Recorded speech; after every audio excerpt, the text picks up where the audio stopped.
बिस्मिल्लाहिर्रहमानिर्रहीम। आज का हमारा टॉपिक होगा सेक्शन 143 और सेक्शन 144 पीपीसी।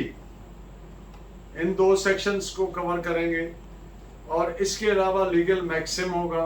बड़ा अहम लीगल मैक्सिम है लेक्चर के एंड पर, और एक शेर एज यूजुअल। तो मेरी एक आपसे गुजारिश है कि अगर आप ये समझें कि ये लेक्चर आपके लिए फ़ायदा मंद है तो काइंडली सब्सक्राइब कर दिया करें ताकि हर एक लेक्चर आप तक पहुंचता रहे। So to start with section 143, this is very simple section जो ये प्रोवाइड करते हैं कि जो कोई भी मजमा गैर कानूनी अनलॉफुल असेंबली का मेंबर होगा तो उसे सज़ा दी जाएगी 6 माह तक। 6 माह कैद की सजा दी जाएगी या जुर्माना या दोनों की सजा दी जाएगी।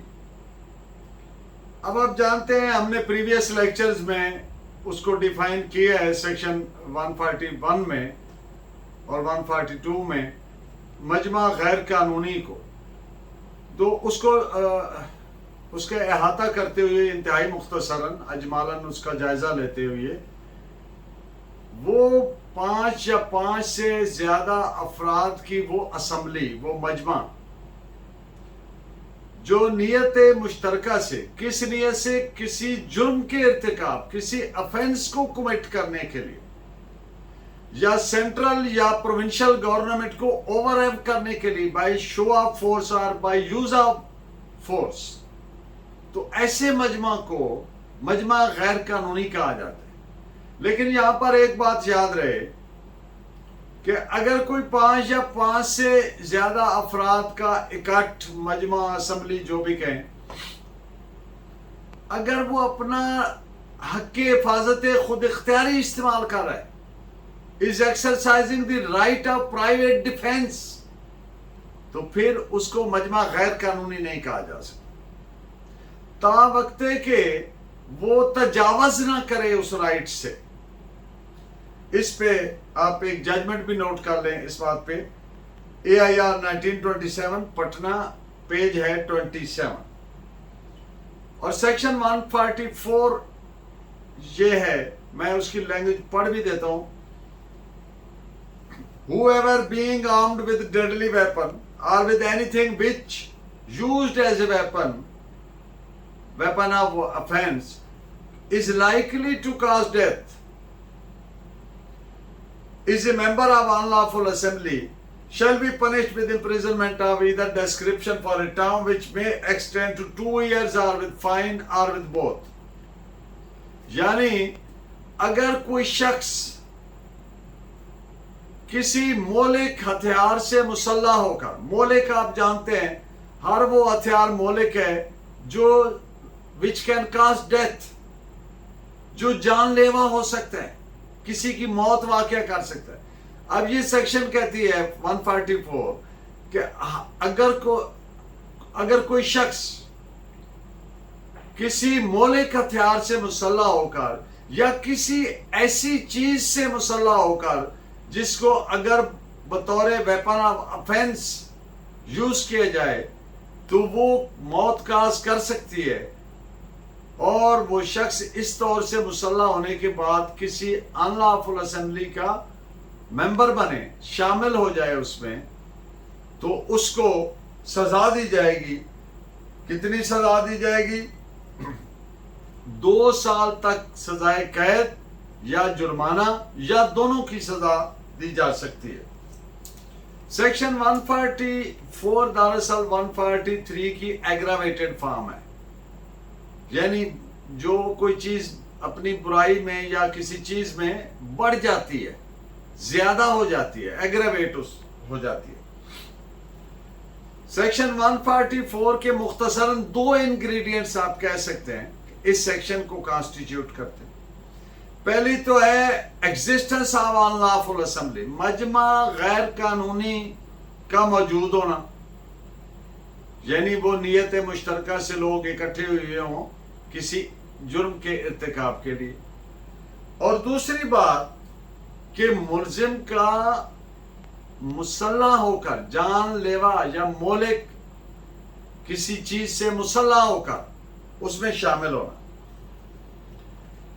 अब अगर कोई शख्स किसी दूसरे शख्स को इंस्टिगेट करता है, उकसाता है, आमादा करता है कि वो वेपन से मुसल्ला होकर या किसी भी ऐसी चीज से मुसल्ला होकर जो अगर वेपन ऑफ ऑफेंस के तौर पर यूज की जाए तो जानलेवा हो सकती है, उससे मुसल्ला होकर मजमा में शामिल हो, और वो आदमी खुद बाद में शामिल होता है और खुद मुसल्ला नहीं होता।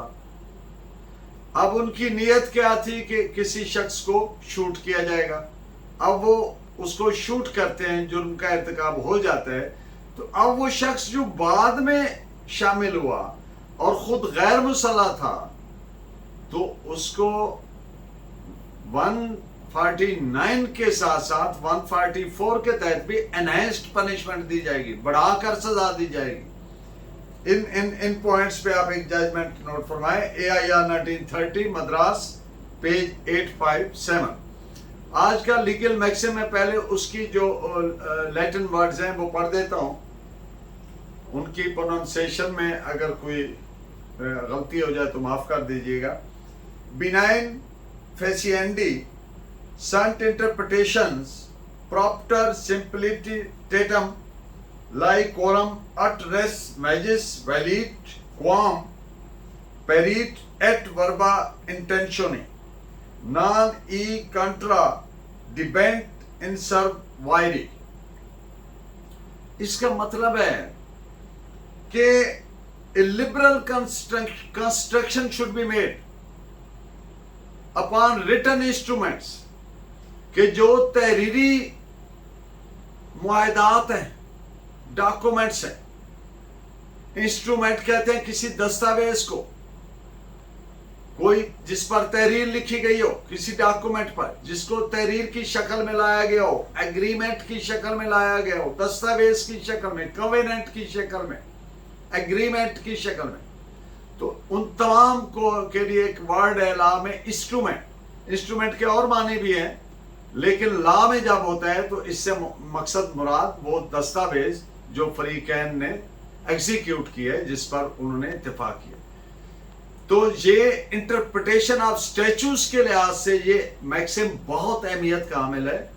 अगर कुछ दोस्तों ने अपने कमेंट्स में ये चाहा तो मैं इस पे एक सेपरेट इंडिपेंडेंट इसी मैक्सिम पे लेक्चर 1 या 2 लेक्चर भी कर दूंगा।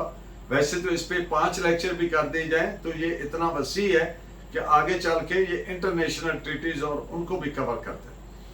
तो पहली बात ये है कि जो तहरीरी मुआहदात हैं, इंस्ट्रूमेंट्स हैं, डॉक्यूमेंट्स हैं, कोर्ट्स को उनकी लिबरल कंस्ट्रक्शन का, उनको लिबरली इंटरप्रेट करना चाहिए, so as to uphold them if possible, जहां तक मुमकिन हो सके ताकि उनको अपहोल्ड किया जा सके, उन पे अमल दरामद करवाया जा सके पार्टी से, एंड कैरी इनटू इफेक्ट, उन पर अमल दरामद करवाया जा सके। The intention of the parties, वो जो किसी मुआहदा में, अब मुआहदा की जो वर्ड्स मीनिंग वो जो यूज हुई है उसमें उनसे इंफर करनी है इंटेंशन ऑफ द पार्टी, तो उसको अफेक्ट देना है। यहां पर एक बात अर्ज कर दूं इसी सिलसिले में कि मुआहदा में जो कुछ लिखा है कोर्ट ने उसी को उस पे अमल करवाना है। उसमें अपने तौर पे कोर्ट कोई विजडम नहीं डाल सकती मजीद। जो इंटेंशन ऑफ द पार्टी है उसी के मुताबिक वो कहां से अखज की जाएगी। अब उसकी मीनिंग कैसे निकालने हैं, जो एक ऑर्डिनरी मीनिंग होते हैं अल्फाज के, उनका कोई फार फेच्ड मानियो मफहूम नहीं निकालना। वो उसके सब्जेक्ट से, सब्जेक्ट टू द कॉन्टेक्स्ट में जो मीनिंग बनते हैं उसी के मुताबिक उसको उसके ताबीर व तशरीह करनी है। एक होता है डॉक्ट्रिन ऑफ साइप्रस, इसी सिलसिले में, यानी जहां तक मुमकिन हो सके उस इंटेंशन पे अमल करवाया जाए जो मुआहदा में फरीकैन की थी। This is called as doctrine of Cyprus. اور جہاں تک پینل سٹیچوز کا تعلق ہے تو ان کے بارے میں کہ ان کو لبرلی کنسٹرو کیا جائے. مثلا جہاں پہ اگر کہیں ابہام آتا ہے, کوئی ڈاؤٹ آتا ہے, تو اس کا فائدہ ملزم کو دیا جائے. اب جو فسکل سٹیچوز ہیں, مالی قوانین ہیں, ان کی انٹرپریٹیشن کیسے, کنسٹرکشن کیسے کرنی ہے, ٹیکس لگانے والوں کے حق میں نہیں کرنی ہے کہ یہ ایسے بھی یہ, بلکہ جنہوں نے ٹیکس پے کرنا ہے ان کے لیے ایک بنائن, رحم دلانا, اچھا وہ رکھنا ہے ذہن میں. بنائن انٹرپریٹیشن اس کو کے لیے ورڈ یوزڈ ہے. And in the end of the lecture آج کا شعر ہے, کیا ستم ہے کہ اب تیری صورت, کیا ستم ہے کہ اب تیری صورت غور کرنے پہ یاد آتی ہے. Thank you very much. Please keep watching and guiding me by your valuable comments. اللہ نے کے بعد.